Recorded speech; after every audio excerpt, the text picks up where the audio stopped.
कराड उत्तर विधानसभा मतदारसंघामध्ये येणाऱ्या कोरेगाव तालुक्याची टंचाईची बैठक कोरेगाव तालुक्याचे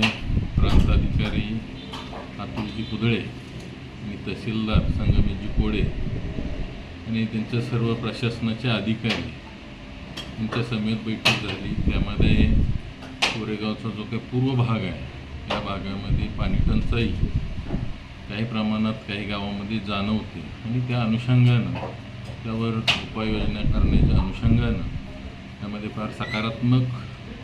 चर्चा झाली आणि त्यावर कशा पद्धतीनं येणाऱ्या काळामध्ये नियोजन करता येईल ते सुद्धा या ठिकाणी या बैठकीमध्ये नियोजन करण्यात आलं। त्यामुळं येणाऱ्या काळामध्ये या कोरेगाव तालुक्यामध्ये जी काही टंचाईग्रस्त होणारी परिस्थिती आहे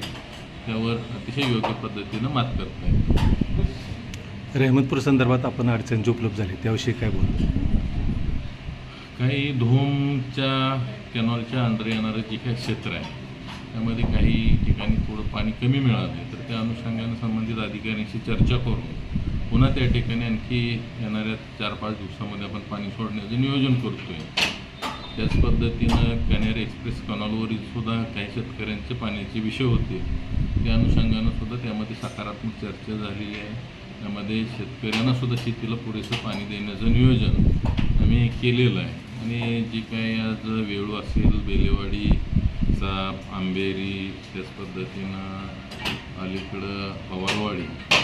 पिंपरी जयपूर या गावांसाठी सुद्धा परमनंट पाणी देण्याच्या अनुषंगानं आज आम्ही 3-4 ऑप्शनवर काम करतो आहे। त्यामध्ये झे काटापूरचं पाणी आपण हापशिंगेपर्यंत आणलेलं आहे ते 20 मीटर उंचीवर आणखी एकदा पंप करून या गावांना पाणी देण्याचं नियोजन करता येण्यासारखं आहे। त्याच पद्धतीनं त्या ठिकाणी कृष्णा नदीमध्ये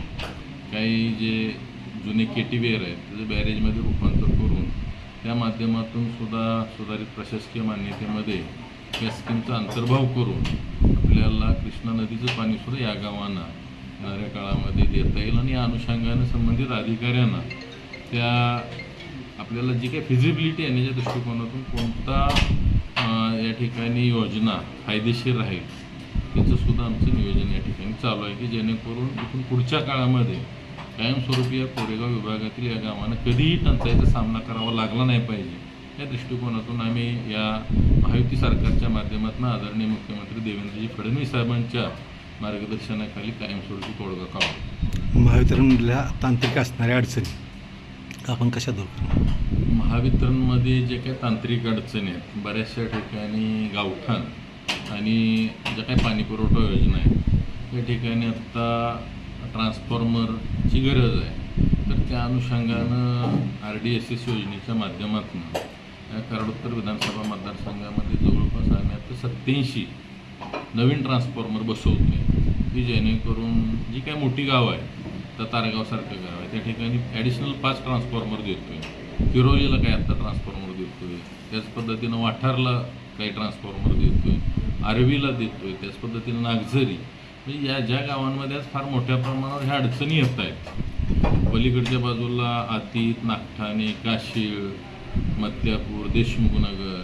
म्हणजे ज्या ठिकाणी ह्या समस्या आत्ता दिसत आहेत त्या ठिकाणी आम्ही आता नवीन 87 ट्रान्सफॉर्मर या योजनेच्या माध्यमातून देऊन कायमस्वरूपी या जे काही पाणी योजना असतील आणि गावठाण फिडरला जे काय होणारा वीज पुरवठा खंडित होणं वारंवार हे विषय कायमस्वरूपीचे मिटवण्याचं नियोजन आपण करतो। वेळूचा पाणी प्रश्न काही अंशी सुटला सर वाटतंय पण बेलेवाडीचा विषय काय असं गंभीर झाला आहे?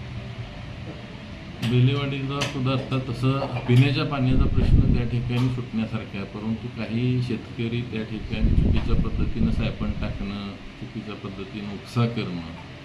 हे जे चालू आहे तर त्यावर सुद्धा आजच्या बैठकीमध्ये चर्चा झाली आणि ह्यावर उपाययोजना प्रशासन 100% करेल आणि त्यांचंसुद्धा पाणी टंचाईपासून मुक्तता करण्याचं नियोजन आहे।